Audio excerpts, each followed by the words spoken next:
Welcome back to Autism Live. It's a very special day here, and we have a studio full of very special guests, the best of the best, really.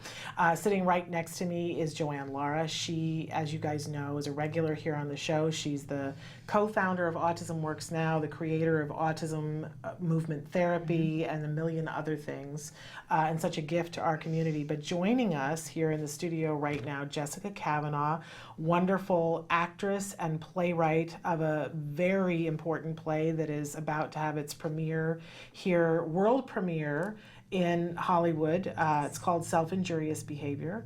So excited to have you here. And the fabulous, the stunning, the most wonderful Jo Mantegna is here with us, and we're so thrilled to have you. It's the first time we've had you live in the studio. I've done something with you. We've done interviews with you. Was it radio? Lots of interviews. Yeah. In fact, I think you're really the first guest we ever interviewed on Autism Live. Okay. If we're really putting a fine, but we were live from a golf course. Okay. All right. Yes, right. I do remember. Right. But first time we've had you in our little studio, and this we feel honored that you're here joining us. My pleasure. And you're joining as the executive producer of this wonderful play. So let's start by Jessica. Tell us about the play. We want to know everything, synopsis, and when people can see it here in Hollywood. Okay, so the play, Self-Injurious Behavior, I wrote it, I'm going to start at the beginning. My son, when he was 11, he had struggled for a few years at that point with incredibly bad self-injurious behaviors.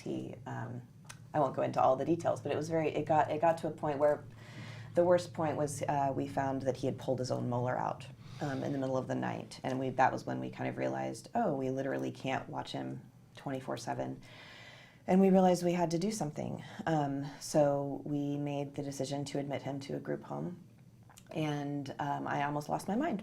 Yeah. You know, I just felt like the worst failure of a parent, and went through a very deep depression, and I think it was either write a play or end this life, you know? Like, it was really to the point where things were, I had to get it out there somehow. Yeah. And I didn't actually know that it would be anything I would ever show anyone. I just started writing, and I decided to write about the worst day I could remember. And the play is actually funny, y'all. Just gonna say that right now. Well, isn't it amazing how pain can transform, and that you took a very therapeutic way of addressing it, and now you've arrived at this thing that is helping lots of people. Yeah, it's humbling. Like, you know, I wrote it to help myself. I wrote it to climb out of the depression that I was feeling, and something about, and I hadn't told people, even in my life, how bad things were until we had to admit him to the group home, and then I kind of was able to tell people, and people were stunned. And then I realized no one knows. Like, no one knows what parents of kids on the spectrum and what kids on the spectrum are going through every day. Yeah. So that's when it kind of shifted for me, when I would let people read a few scenes and be like, I don't know what this is, but what do you think? And they'd be like, first of all, this is your life, and these are people I've known for 10 years. Yeah. And that was when I was like, wow, I haven't been transparent about what my life is. I wonder how many people with kids on the spectrum are sitting at home not talking about it. So that's when I really committed to finishing the play. And it basically, synopsis-wise, am I still cool? I'm You're cool. You're cool. Okay. Synopsis-wise, it ended up landing that the main event of the play is admitting Benjamin, the name of the boy in the play.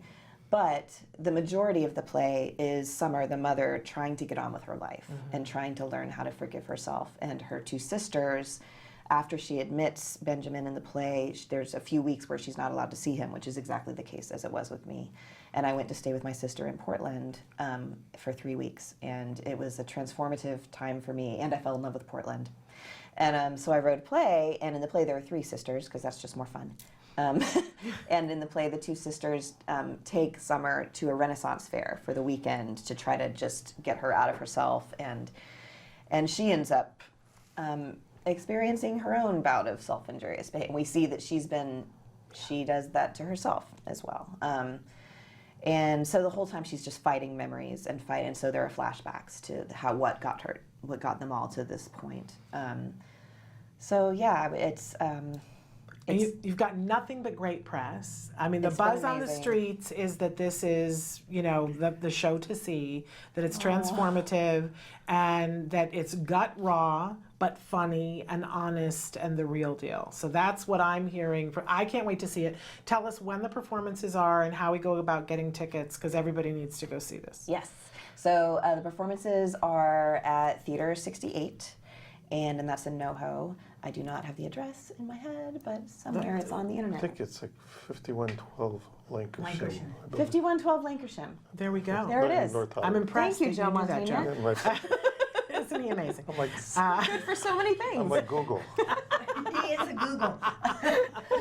I love it. And we, so there is a launch event. Our very first preview is August the 30th, and that will be a talk back with Joe and myself afterwards. And I think myself and the kids. Yes, right? and you'll be moderating it, I believe. Yes. And then on September the 5th, we're very excited about this. There's going to be an invited free preview performance for any caretakers of anyone on the spectrum, for any special needs, special education teachers, for anyone working in the autism community. We'd love to have you come out for free and see the show. So that's on September 5th, but then it actually opens on September 6th. That's Correct. the actual opening, and you run through the 28th? Yes, that's right. Okay. And we left out the piece that Joanne fits into this because I love it when people decide that they're going to do something and make sure that they're helping others along the way. This is really brilliant that even when you did it in New York, it benefited a couple of different charities, and as it comes here, it's benefiting a couple of different charities, in particular Autism Works now. And your class is going to be there working. Absolutely. We're and- thrilled. We're ushering, and we have glorious pies there. So we're selling dessert and coffee during the intermission. The intermission and before and after. Talk about putting your time and your money and your effort where your mouth is, right? So, thrilled. but we haven't heard about the piece where how Joe Mantegna came to be a part of this and be the executive producer. So I think what we should do is have the audience have the treat of watching the teaser of the show. Then we'll come back and hear from Joe how he heard about this play and what motivated him to decide to be a part of all this. That's pretty high praise. I know. Right? I don't know That's how pretty I got incredible. it.